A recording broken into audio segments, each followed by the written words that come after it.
Get ready to hear the truth about America on a show that's not immune to the facts with your host, Dan Bongino. All right, welcome to the Dan Bongino Show. Producer Joe, how are you today? Well, Dano, I'm doing great. I'm doing great, babe. Vindication Day again. What did I tell you, months ago as we wrote Spygate #1 and just a couple weeks ago, what was going to blow soon? The Ukraine collusion story and the connection to the Obamas, Hunter Biden, and it is blown up all over the place. I am going to lay it out for you today, what the Democrats are really hiding with Mueller and all this other stuff and going after Trump. The real collusion scandal between Ukrainians, key Ukrainians, and the Democrats. Big hat tip to John Solomon last night for breaking a story. And I don't mean this to sound in any way pretentious, but we had known about, and we were that's why I warned you a couple weeks ago. So good job for John Solomon. I told you Solomon knows everything. He knows the whole story. Yeah. And finally last night it came out. You may have missed it because the media is avoiding the story entirely, but trust me, it's devastating. All right, let's get to it because I got a lot of material to cover. Today's show brought to you by our buddies at Harry's. These are the best razors out there. Listen, I have a unique work schedule because I work in the morning recording this show.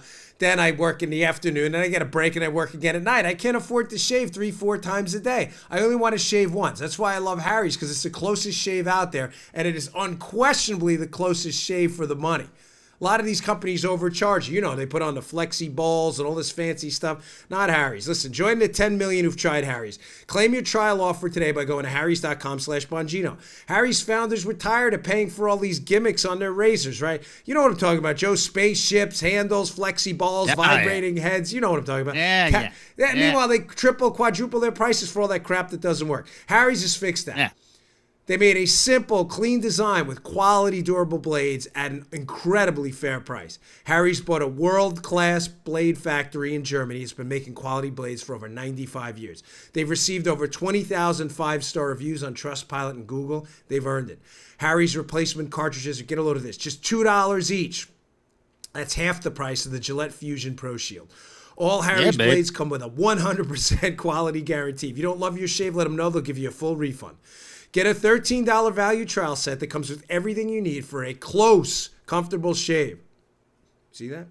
Weighted ergonomic handle, 5-blade razor with a lubricating strip and trimmer blade, rich lathering shave gel, a travel blade cover, and listeners of my show can redeem their trial set at harrys.com/Bongino. Make sure you go to harrys.com/Bongino to redeem your offer and let them know I sent you to help support the show. We really appreciate it. We love Harry's. Yes, ding, ding, ding, ding, ding. Let's go. Baby.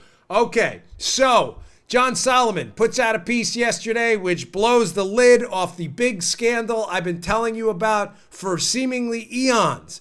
Here we go. Headline, The Hill, John Solomon.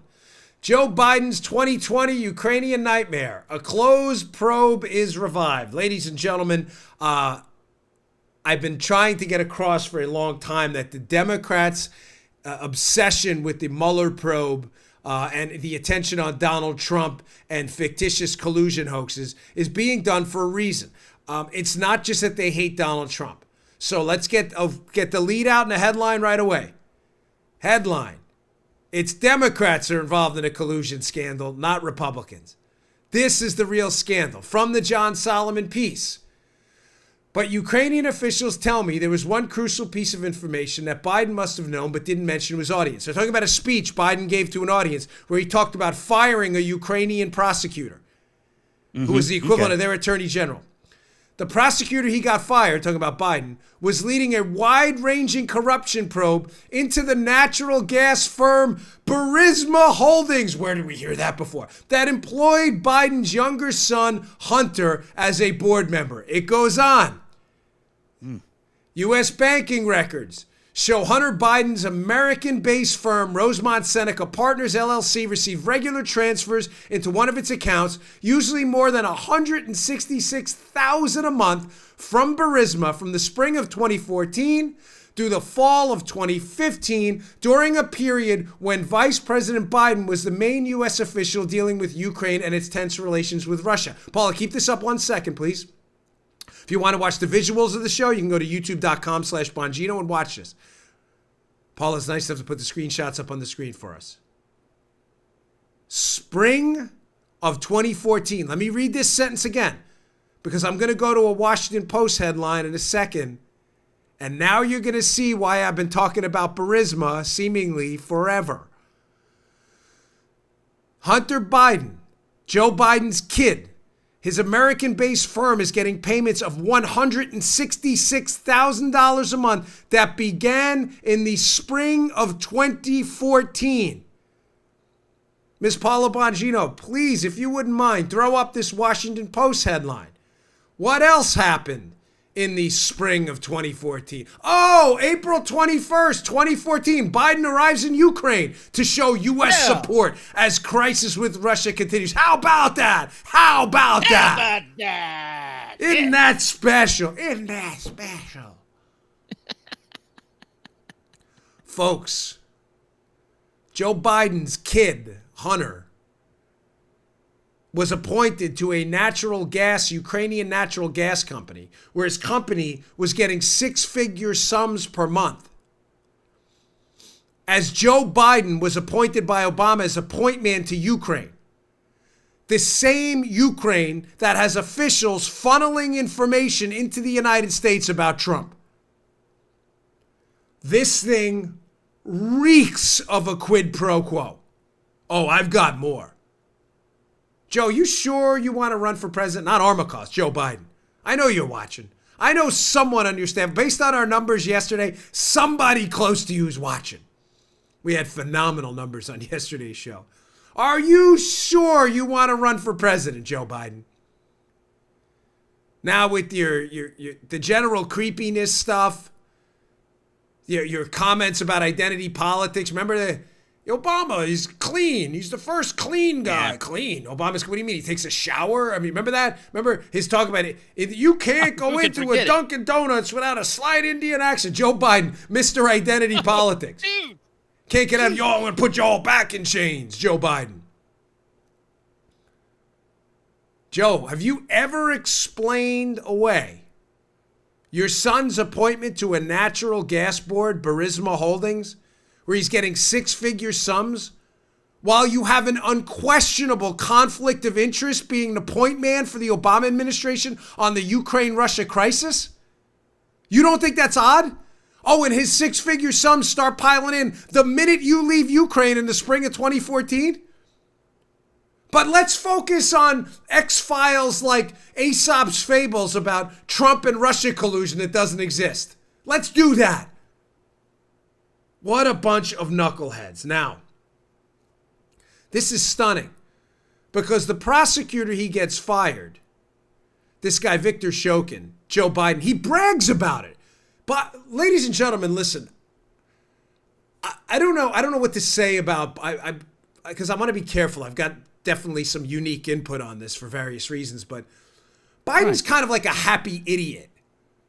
But he's really not bright. I mean that. I don't mean like not bright. I mean like not bright for what he's running for. He just wasn't smart enough to cover his tracks, because I believe they thought Hillary would win. And as a favor for him staying out of the race against Hillary when she ran against Trump, I believe Biden was so convinced Hillary would win that they would bury all this stuff and Biden could maybe run in 8 years or whatever it was. Well, that didn't happen. Boom. Yeah. And now all this Biden stuff is coming out and the mainstream media is avoiding it like the plague. Biden, and here's where I was going with this. In the Solomon piece, which is in the show notes, please read them. Go to Bongino.com. I'm humbly asking you to subscribe to my show notes. I will email you these articles every morning. Paula has it up on the YouTube screen. Just click subscribe on my website. Within the piece, Solomon talks about a speech Biden gave in front of a foreign policy group where he's actually bragging about withholding, as the point man for the Obama administration, $1 billion in aid to Ukraine unless they fire this prosecutor. This is the hook, folks, that was looking into a Biden's kid's appointment with Burisma. Holy cow. Now, the initial setup there about Hunter Biden's appointment to Burisma right after Biden's in Ukraine, Burisma, Ukrainian National Gas Company, we've been covering that forever. I think we mentioned that Joke 6 months ago. Man. Right? That's a running 6 joke. months Everything's ago. 6 months ago. But it wasn't a long time ago. I'm sure audience archivist Judy S. can figure that out for us. She's really great. But we've been talking about Burisma for a very long time. This was the hook I didn't want to broadcast until all of it came out. I don't need to be first, folks. We just need to be right. And I've always insisted to you with a wink and a nod that Solomon, I'm convinced, knows the whole story. So let's walk through what we have so far. Biden in the spring of 2014, confirmed visits to Ukraine. Confirmed. Washington Post confirmed. He was there. And that happened. Confirmed. His son, spring of 2014, after the visit, starts receiving, through his firm, Rosemont Seneca, six-figure payments from a Ukrainian natural gas firm. Confirmed. Biden, confirmed, gives a speech on tape later on, after he leaves office, about how he got a prosecutor, effectively their attorney general in Ukraine, how he got him fired. Confirmed. His own words. It's now alleged in the Solomon piece, and this has put meat on this bone right here, that same prosecutor was looking into corruption and was looking into Biden, Hunter Biden, and payments by this natural gas company, Burisma. Ladies and gentlemen, this is an explosive story. And unlike the Russian collusion hoax, the tidbits and pieces of this story are not anonymously sourced. This stuff actually happened. Now, let's go on because this gets better. Burisma, this is where it gets, just to show you the network of corruption, ladies and gentlemen, how all these people know each other, all these people contribute to each other's well-being with pats on the back, scratches of the head. They all know each other. Burisma Holdings, the company Joe Biden's kid is appointed to, that Joe Biden gets an attorney general fired for looking into the appointment in Ukraine, equivalent of their attorney general. Burisma Holdings, right after the election, partners up with the Atlantic Council. This is fascinating. January 19th of 2017. The largest private gas producer in Ukraine forges a relationship with the new U.S. administration. The Atlantic Council of the United States and Burisma Group, the largest producer of independent natural gas in Ukraine, have signed a cooperation agreement. Atlantic Council will develop transatlantic programs with Burisma's support. This is fascinating, ladies and gentlemen, because who funds the Atlantic Council? Let me just be clear where I'm going with this. This sounds a whole lot to me like somebody's trying to make amends with a new administration, Joe, the Trump administration, that they didn't think was going to be the new administration. We hired Hunter Biden, thinking what? Hillary Clinton was going to be president? Now let's partner up with the Atlantic Council afterwards, start to develop relationships with this new administration. Who funds the Atlantic Council? This is fascinating. Who is one of the larger funders to the Atlantic Council? It's a guy named Victor Pinchuk. And again, unlike Rachel Maddow and her conspiracy theories, we'll actually put up evidence and show you their own press releases.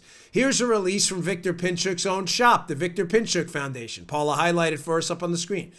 The Victor Pinchuk Foundation supports the Atlantic Council's Ukraine and Europe initiative. Oh, wow. Isn't that great? So natural gas company partners up with an Atlantic Council funded by a guy named Victor Pinchuk. Why is that interesting? Because who else is Victor Pinchuk a mega donor to? Oh, it just happens to be the Clinton Foundation. Hat tip Jeff Carlson over at The Market's Work, who did a piece a little while ago on this and put a nice little Victor Pinchuk compilation together. Here's his piece from March 11, 2018. Jeff Carlson. Victor Pinchuk, the Clintons, and endless connections. Here are a couple pieces from that, a couple tidbits from that piece by Jeff Carlson. That should fascinate you. Number one, although exact numbers are not clear, reports filed by the Clinton Foundation indicate that as much as $25 million of Pinchuk's charitable donations went to the Clinton organization. Wow, isn't that nice? It goes on. This is what's fascinating. The Clintons, throw up the next slide from that if you don't mind. The Clinton people ran from their relationship from Pinchuk. Listen to this. Later, the Clintons would try to distance themselves from Pinchuk, from a Washington Examiner article. Emails made public Tuesday show a Ukrainian businessman and major Clinton Foundation donor was invited to Hillary Clinton's home during the final year of her diplomatic tenure. Gee, I wonder what they were talking about. Despite her spokesman's insistence in 2014 that the donor never crossed paths with Hillary. Amid scrutiny of Clinton's ties to Pinchuk in 2014, the Democratic nominee spokesman Nick Morrell said Pinchuk had never met with Clinton during that time. He told the New York Times that from January 2009 to February 1st, 2013, the Ukrainian businessman was never on her schedule, despite emails showing he was at her house and donated $25 million to the Clinton Foundation. Oh, show me the Pinchuk. Dude. Let's lay it out. Let's reverse engineer this. So now confirmed, Biden gives a speech indicating he pressured Ukraine to fire a prosecutor who Solomon's piece indicates is looking into his son's appointment to a Ukrainian company. An appointment that happened right after Biden visits Ukraine in April 2014. Confirmed. Biden's pressuring them. You got to get rid of this guy. He admits to it, this idiot, in a speech. I'm telling you, this guy's not bright. He's not bright. The company he's appointed to after the election, and what I believe is Pinchuk and some donors trying to grease the skids with a new administration in the Trump administration they didn't see coming, forms a relationship with the Atlantic Council. An Atlantic Council funded by Pinchuk, who is a Clinton donor and a friend of the Clintons, although they now deny it. Why are they running from it? Here's where it gets really interesting. The Atlantic Council, which Hunter Biden's company he's sitting on the board of, that's being investigated by Ukrainians Biden wants fired, according to Solomon's piece. This Atlantic Council has some interesting members. One of those interesting members is a woman by the name of Evelyn Farkas. Evelyn Farkas. Here's the Atlantic Council, February 19th, 2016. Former Deputy Assistant Secretary of Defense Evelyn Farkas joins the Atlantic Council as a non-resident senior fellow. Wait. Who was Evelyn Farkas? What region was she responsible for? Oh, Russia, Ukraine, and Eurasia under the Obama administration. Why is Evelyn Farkas interesting? How does she fit into this story of Biden putting pressure on a Ukrainian prosecutor to resign, who, according to these reports, are looking into his kid, who's working for a company that now has a partnership with the same Atlantic Council Evelyn Farkas is a part of? Why does Evelyn Farkas even matter here? Because Evelyn Farkas gave up all the cookies on MSNBC a long time ago about, back to the lead, folks, was there a quid pro quo amongst Obama administration officials doing favors for Ukraine, who were passing information, Ukrainians that is, back to the United States against Donald Trump and used to spy on him? Here is a clip of Evelyn Farkas, and I want you to notice at the end, she talks about leaks. This is her on MSNBC. She talks about leaks, but most importantly, she talks about how she didn't want the Trump administration to know how they were getting their information. She was the Deputy Assistant Secretary of Defense in charge of Ukraine. Play this cut. Well, I was urging my former colleagues and frankly speaking, the people on the Hill.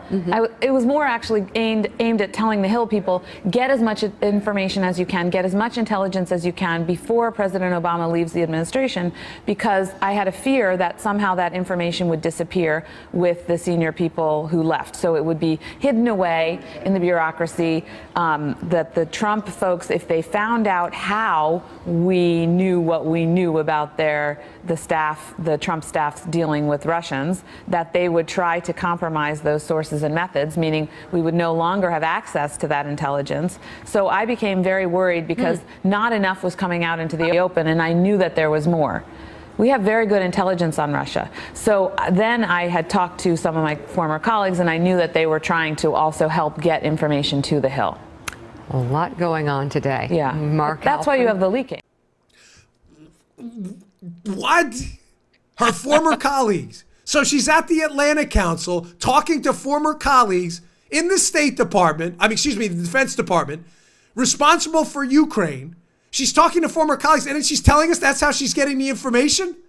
And they're leaking it to the media? Do you realize that, by the way, is an iconic, for all the wrong reasons, media appearance that we've played on this show no less than probably 5-10 times.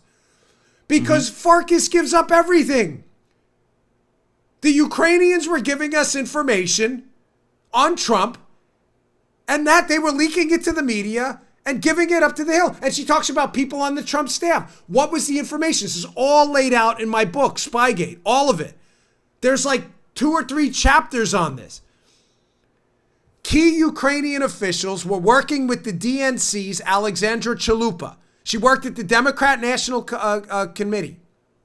All right. Ukrainians are giving her information on Manafort, who is a lobbyist in the country. Manafort gets hired by the Trump team, and all of a sudden, key Ukrainian officials start funneling information, including Serhiy Lyshenko, a Ukrainian media personality turned politician, who's under investigation by Ukraine for impacting and for trying to affect our election, who Nellie Orr, who works for Fusion GPS, the producer of the dossier, has already admitted was one of her sources. Do you understand what Farkas is admitting here? Basically, a foreign government colluded with us to pass information on about the Trump team, and we leaked it to the media in conjunction for what? Hunter Biden's appointment on the Burisma board? Folks, do you understand how devastating this is? The collusion scandal's real. It's just not the players you think. It's between key Ukrainians and the Democrats and the Obama administration. Farkas admitted it. She admits they were basically getting information from Ukraine. We know this now. Nellie Orr's admitted it. She works for Fusion. They put together a dossier. One of our sources was Serhiy Lyshenko from Ukraine. Alexandra Chalupa, we now know, it's footnoted in my book, is working with Ukrainians who are feeding her information. She leaves the DNC later to work on the Manafort project. It is then Manafort's ties to Ukraine that are used as a launching pad to leapfrog to Trump-Russia collusion. Follow me. Once Manafort's hired by the Trump team, Manafort has already been used in a Russian collusion fairy tale. In 2008, I can't say this enough. They hit John McCain when he was running against both Hillary and Obama for president. They hit John McCain with the same charges because of his ties to Manafort and Manafort's business partner. They tried this before. It didn't go anywhere because Bush was president and there was no FISA spying on John McCain. Obama's president, they try it again. This time they abuse the FISA courts and they use a predicate as the dossier. This is the reason we should spy on him. Who's a key figure in the dossier? Manafort. Who's investigating Manafort? Ukrainians. Who are they giving it to? Alexandra Chalupa and State Department officials. And clearly people like Farkas who seem read in, who are leaking it to the media. They're using the media reports to buttress the dossier about Manafort. But the Manafort dossier had already been written in 2007 with the famous Glenn Simpson, Mary Jacoby Wall Street Journal piece. Glenn Simpson's the founder of Fusion GPS. He'd already written this movie script about Manafort, which they tried in 2008 and tried with more success against Trump in 2016. The movie script had already been written. The collusion's real. Ukrainians are shuttling information into the United States. As Hunter Biden's getting a plush appointment, six-figure dollars into his company on a Ukrainian natural gas company right after Biden leaves.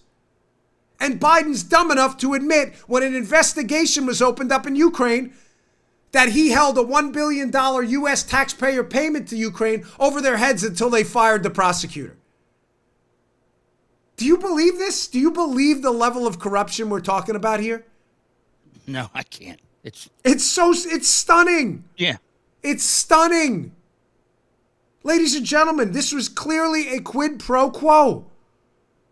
Here's U.S. aid. Here's information going back into the United States.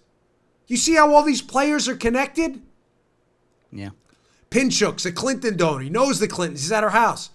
Funds the Atlanta Council. Atlanta Council hires Farkas, has Farkas on board. Farkas goes on TV, says, hey, I was keeping track of my former colleagues and, we didn't want the Trump administration to know how we were getting information.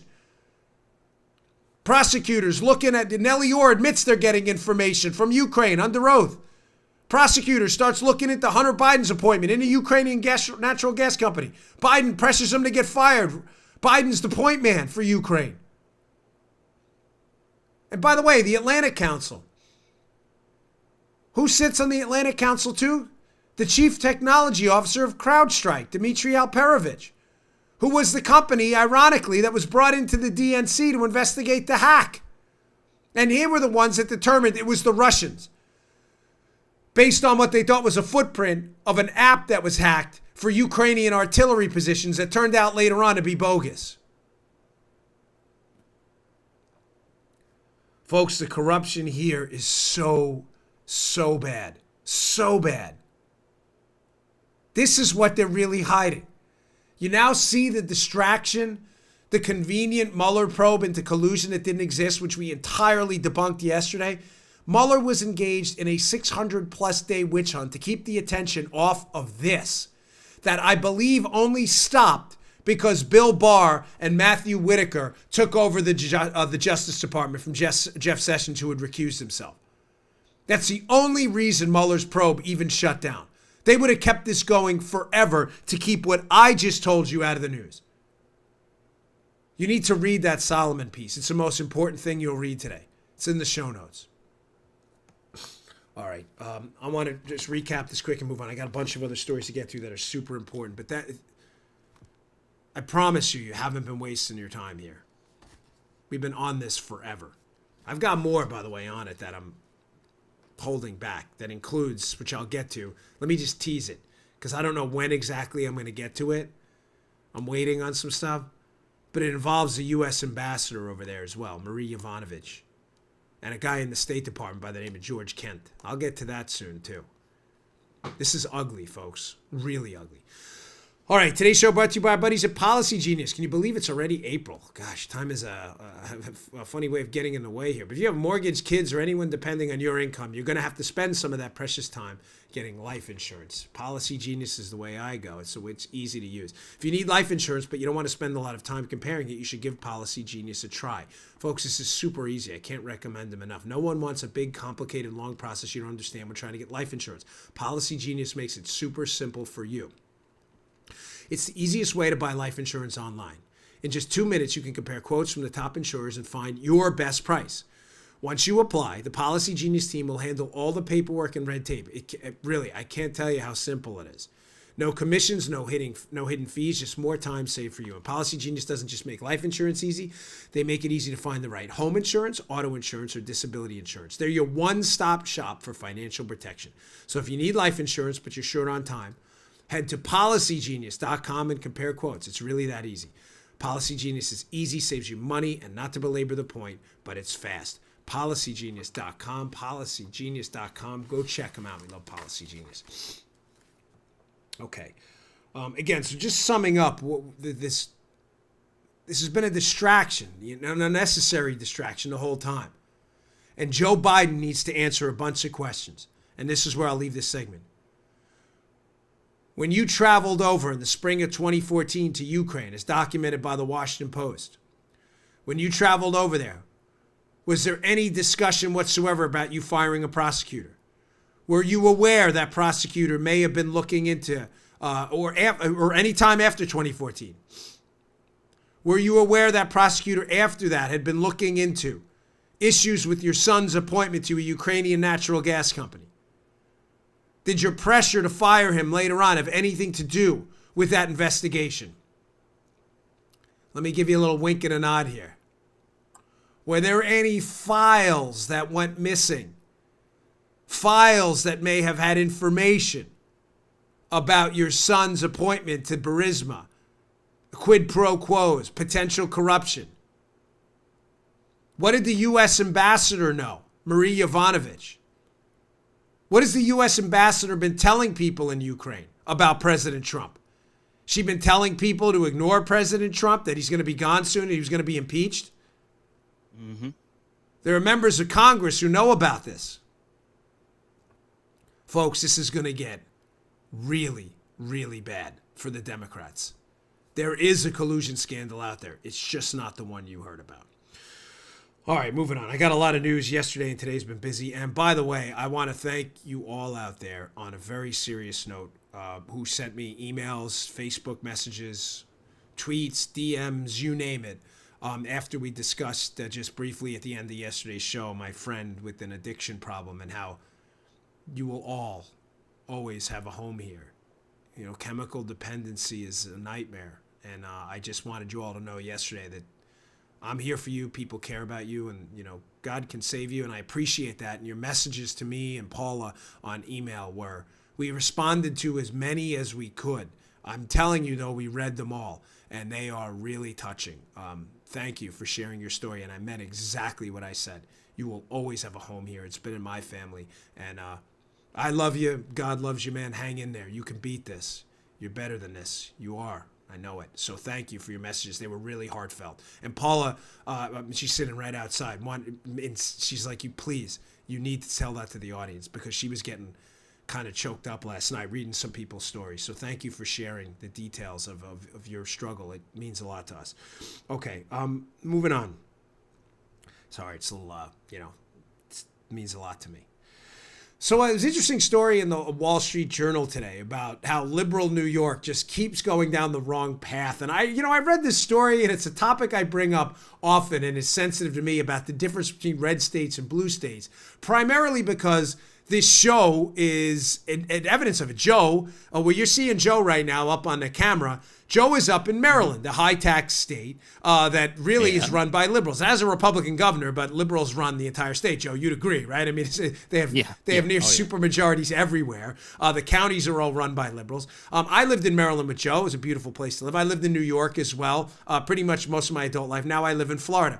So I'm always fascinated by stories about the disparities between how people think about the ideological policies of liberal states versus red states, like down here in Florida, and how facts just always get in the way of stupid liberal arguments and they just can't accept it. So here's the piece in the Wall Street Journal today. It's really interesting. It's called, if you want to check it out, it's by their editorial board, "When Taxing the Rich Isn't Enough." Now, the gist of the story is that Andrew Cuomo, far-left governor and brother to Chris Cuomo at CNN, son to Mario Cuomo, former governor over there, how they've not only gone left, but now they've gone far left. And he talks about all these new taxing proposals, congestion pricing in New York. There's now I was thinking about at one point. I said to my wife a few years back, maybe we should buy a place up in New York, And my wife was like, "We're not doing that. What are you, crazy?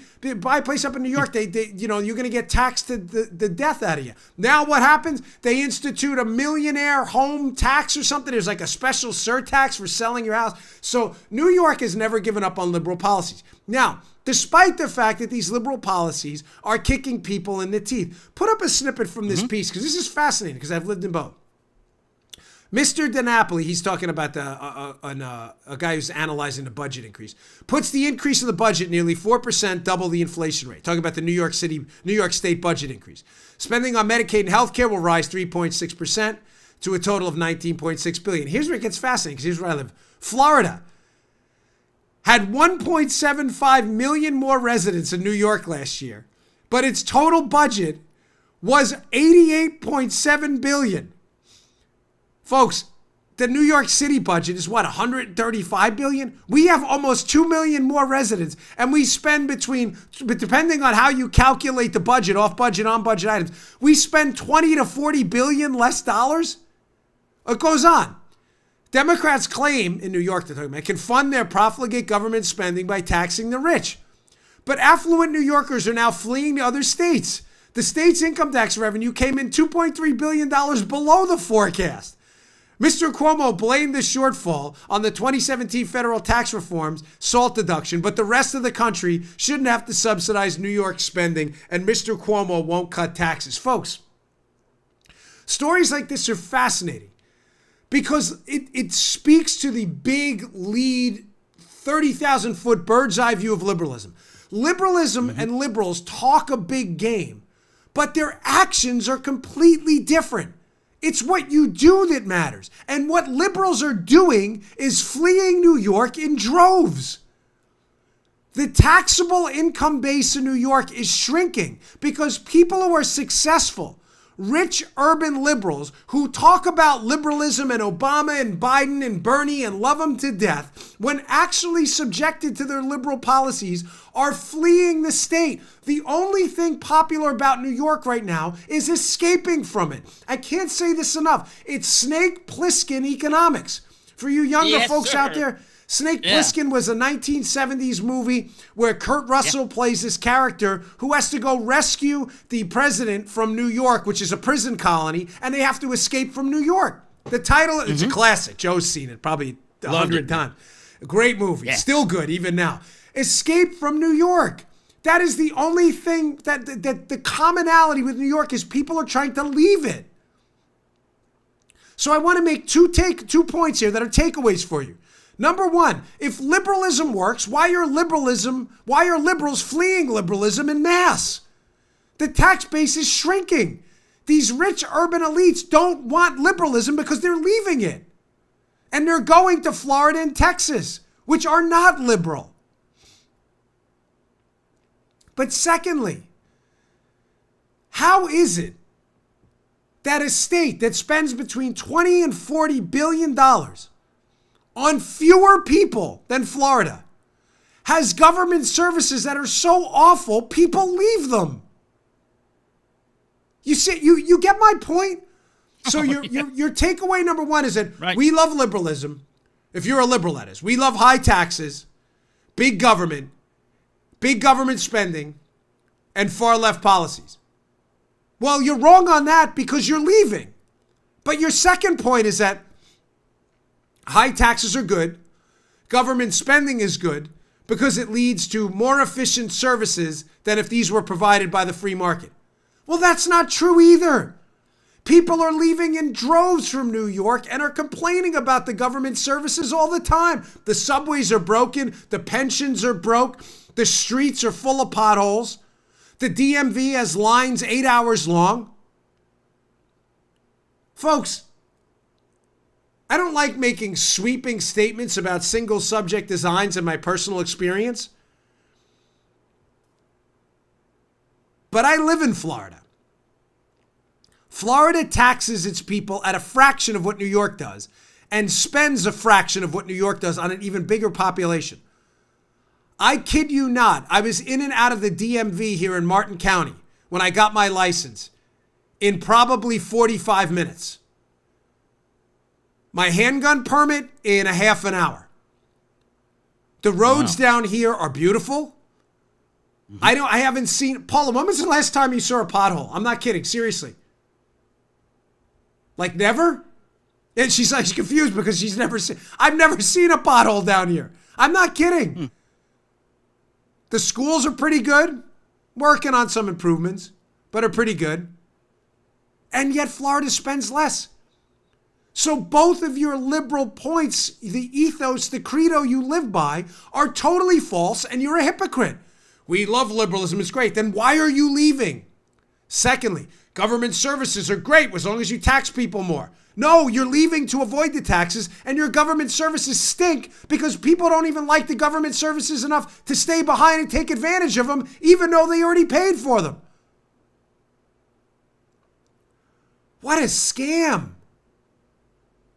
You are getting worked, totally worked over in New York, Maryland, and elsewhere. I'm telling you, you come to Florida, and listen, we have our problems down here. It's not utopia. I don't want to be dramatic. Florida has issues, so does Texas and other places as well. But for the amount of money you're paying in New York for a service, government, that you can't get away from quick enough, as evidenced by the numbers, people can't leave there quick enough.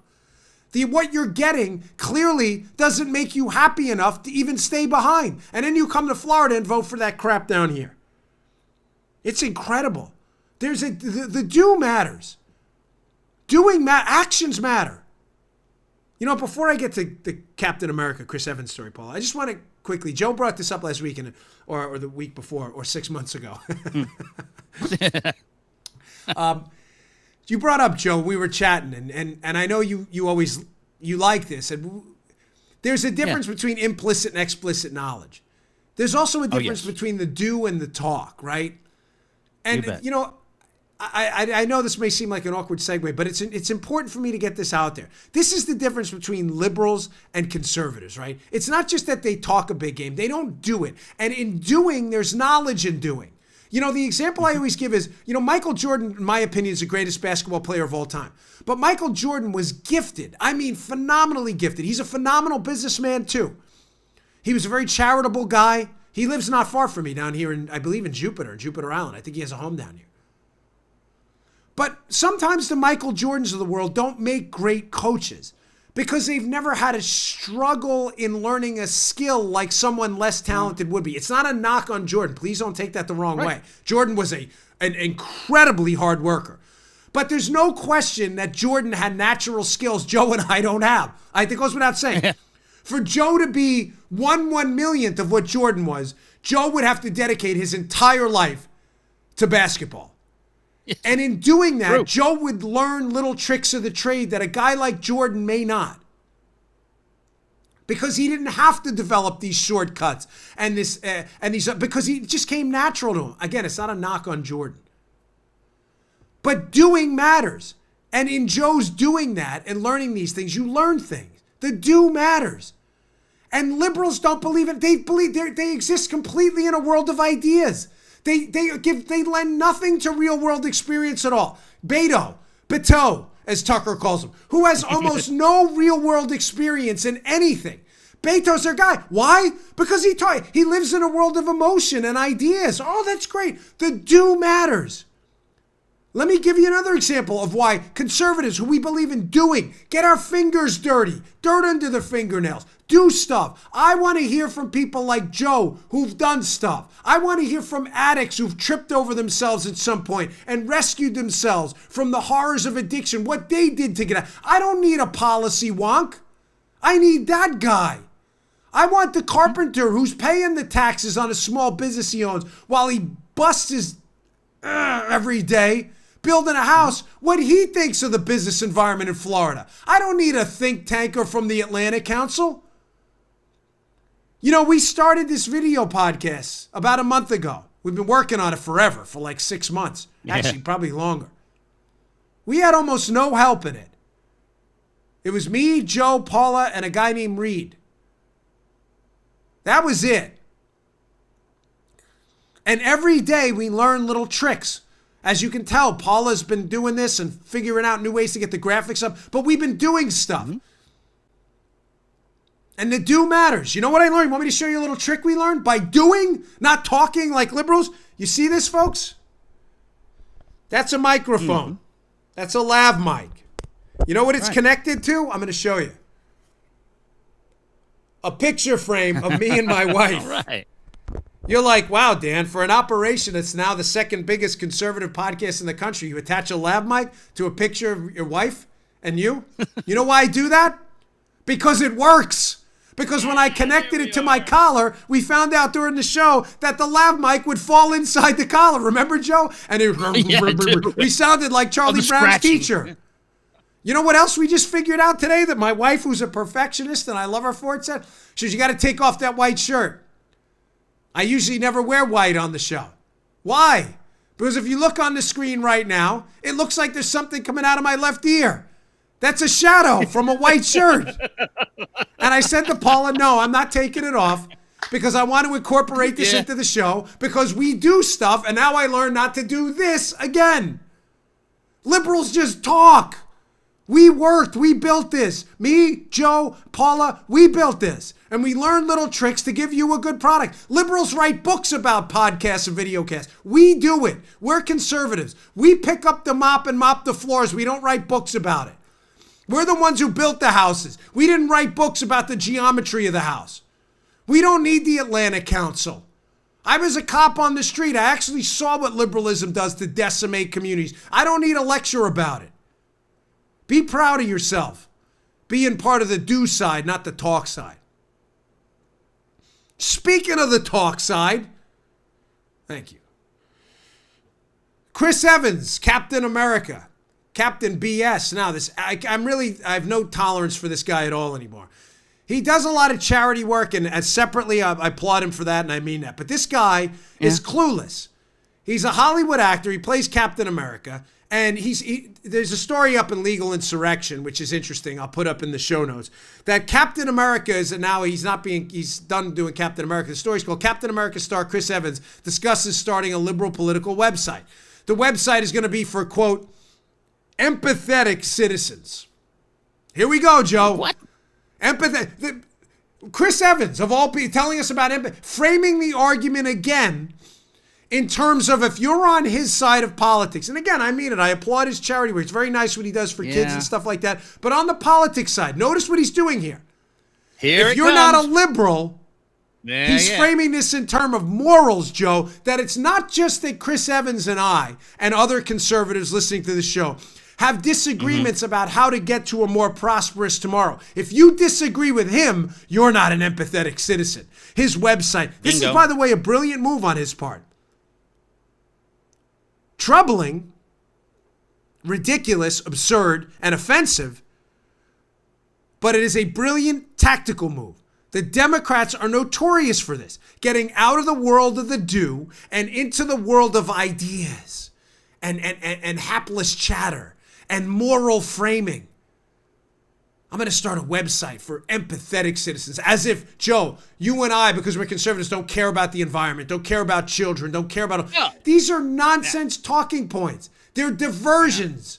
They're diversions, and it's framing the argument not in terms of ideas about how to get to a better tomorrow, but in terms of who's morally superior and who's not. With all due respect to his charity work, I'm not interested at all in a lecture by a wealthy Hollywood actor about how his sense of empathy is the only sense of empathy that matters. You know what empathy is? Allowing families to spend the money they earn on their own families. Empathy is allowing kids to go to the school of their own choice. Empathy is not subjecting citizens of a country to a healthcare bureaucrat who rations their healthcare to death. That's empathy. Give me this crap about empathetic citizens. Get in the world of the do, Chris. Go work out with some carpenters and some former addicts and stuff and talk to them who've now become conservatives and Trump supporters. Maybe you'll see the other side, what real empathy looks like. Tired of these lectures, man. They're sickening. The AOC crowd. I'll get to that in a second. All right, finally, today's show brought to you by our buddies at My Patriot Supply. Hey, let me ask you something. What are you doing when you install computer antivirus software? You place smoke detectors in your home. You sign a marriage prenup. What are you doing? What are you doing when you buy health insurance, car insurance? You insure your home. You're preparing for an emergency, preparing to ensure your computer isn't hacked, preparing for escape should a fire break out in your home, or you're preparing to protect your financial interests should love end in divorce. That all makes sense. Same goes for building a food storage plan. You're preparing for when natural disasters strike and shelves go empty at your grocery store. Prepare now. Don't wait for a natural disaster. You insure everything in your lives that matter. Why not insure your food supplies? It's just common sense. Or worse, you're cut off from stores like is happening with flooding across the Midwest right now. Don't be that guy or woman. Buy yourself some mental, some sanity here, folks. Insure your food supply. The best way to prepare is with My Patriot Supply. I've been encouraging you to do this for years. They've been a sponsor for a long time. They make great products. A 2-week food kit is a must-have. Order a few at a special price of only $75. When you go to my website, preparewithdan.com, preparewithdan.com. It's actually their website, but my special website with got my picture on preparewithdan.com. These food kits include meals that last up to 25 years in storage. Prepare yourself so there are no surprises. Preparewithdan.com. That's preparewithdan.com. I've got quite a few boxes of this. You should prepare yourself. We insure everything in our lives that matter. Go to preparewithdan.com. Pick up your 2-week food kit today, only $75. Okay. AOC strikes again, Joe.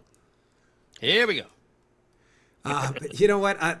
Rather than trying to frame what AOC said, Alexandria Ocasio-Cortez, I know some of you wish I would move on from this, but I won't. AOC has become the intellectual scion of the left. She's become the tip of the spear, again, in a movement based on emotion, rarely based on fact. She steps on herself all the time. So here's AOC talking about the Republican effort to keep FDR from re-election after FDR had already passed. When our party was boldest, the time of the New Deal, the Great Society, the Civil Rights Act, and so on, we had and carried supermajorities in the House, in the Senate. We carried the presidency. They had to amend the Constitution of the United States to make sure Roosevelt did not get reelected. And there were so many extraordinary things that were happening in that time that were uniting working people. Oh, boy. I don't even know where to start with this. I guess it'd be disingenuous to say we're not doing it to poke fun, but I'm not. It's not disingenuous. I'm really doing this to point out the fact that you're listening to Representative Ocasio-Cortez. She has become the intellectual leader of a movement that says things that make no intellectual sense and ideas that aren't. FDR was dead 2 years after they passed the amendment limiting a president to 2 terms. He was dead. He had already passed.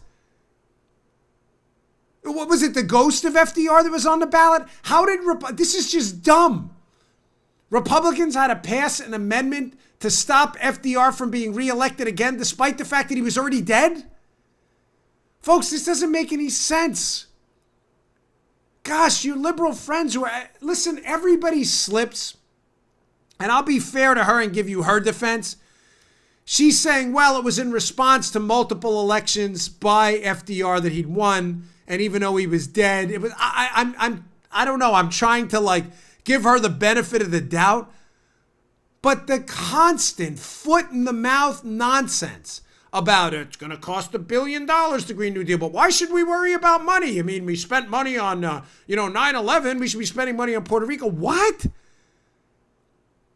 Folks, this is dangerous stuff. Miss Ocasio-Cortez has tremendous power and an enormous following. Mm-hmm. Then she comes out yesterday with a tweet complaining about croissant prices in LaGuardia. I'm not kidding. We can't pay a minimum wage, but a croissant is $7. Oh my gosh, the croissant is $7 because of minimum wage. Why are you? It's precisely the costs imposed upon employers in LaGuardia Airport and a monopoly on business, another leftist thing. They love monopolies. That leads you to a $7 croissant in LaGuardia. Croissant. This is unbelievable. She never puts 2 and 2 together. And people follow. This is how people like Maduro and others get in charge. They talk again, not in the do, but they talk about these big emotionally attached ideas. Oh, these evil Republicans had to stop FDR. He was dead. Oh, a woman can't make $15 an hour in LaGuardia, but a croissant is $7. Oh, okay, but then when you think of the ideas, it is well documented that the costs of employment are passed on to consumers. She doesn't want to do any of the homework. She's 29 years old. She doesn't want to do the homework. She wants to lead what? An ideological revolution based on anything she feels like throwing out. Nothing she says makes any sense. Oh, it's pathetic. All right, here's the final story of the day. I mentioned the Streisand effect to you a little while ago with relationship with regards to people on Twitter, how whenever Twitter tries to shut someone down, the Streisand effect kicks in. This has recently happened with this movie Unplanned. I'll get to that in a second. What's the Streisand effect? Barbara Streisand, a long time ago, asked these reporters to not take pictures of her house. Well, what happened? Of course, after that, everybody took pictures of her house. And the irony of the whole thing is if Barbara Streisand just wouldn't have said anything, that nobody would have taken pictures of her house at all, probably. And hence it's called the Streisand effect. Bringing attention to something, asking someone not to do something, or trying to limit it. And by doing that, you create attention they wouldn't have gotten in the first place. Well, Twitter seems patently unfamiliar with the Streisand effect as they continue to step on their own units here by screwing themselves over. So what happened? This movie Unplanned, which I bought tickets to yesterday. Paul, if you saw that on the credit card, I'm encouraging you all to go out, buy tickets, go see the movie. If you can't, support it anyway. We have to do that, folks. We got to keep conservative Hollywood going. This movie Unplanned, which is about the horrors of Planned Parenthood, is kicking butt at the box office. Doubled expectations. We have a piece up at Bongino.com about it. The irony of this is Twitter, they're trying to claim it was an accident, but shut down the account for Unplanned, the movie, despite it being open for a while, right before its release in the movie theater. You know, Twitter always has an excuse, folks. It's nonsense. But again, did this thing backfire or what? Once attention by conservatives like us was brought up, we wrote a piece at Bongino.com about it, and I'm not taking credit for it. Others, Twitchy and all kinds of conservative outlets wrote pieces about it. The Unplanned Twitter account exploded, and now I believe as many, or if not more, followers in Planned Parenthood itself. So again, ladies and gentlemen, we win, they lose. Please go out and support them. It's really important. Go see Unplanned. It's really critical. Yeah, that's right. Is that Nelson Muntz? Yeah. Is Nelson Muntz me? That was me.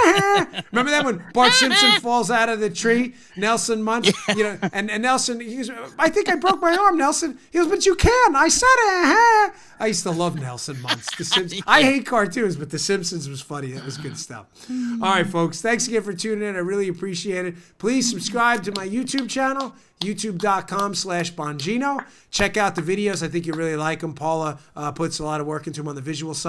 And please subscribe to our audio podcast on iTunes. If you have a Samsung phone or Android or others, you can subscribe on iHeartRadio, SoundCloud. It is free at no cost to you. We really appreciate it. The subscriptions are what's really blowing us up the charts right now. Yesterday, we were number 5 on the top charts on iTunes, which is pretty incredible. And that's all thanks to you. Can't thank you enough. All right, folks. I'll see you again tomorrow. Really appreciate it. Take care. Hey, thanks for tuning in. Today's show was brought to you by my buddies at Brickhouse Nutrition. They make some of the finest nutrition supplements on the market. My personal favorite is Foundation. Now, you don't hear anything shaking in there. Why? Because the bottle is empty. Because I use it. I love this product. Check it out. Foundation. It is a creatine ATP blend. Does 3 things. Look better, feel better, perform better. Go give it a shot. Go to brickhousenutrition.com/Dan. Try out this creatine ATP blend and take the mirror test. If you don't believe me, take the mirror test. Before you try Foundation, right? Go check it out.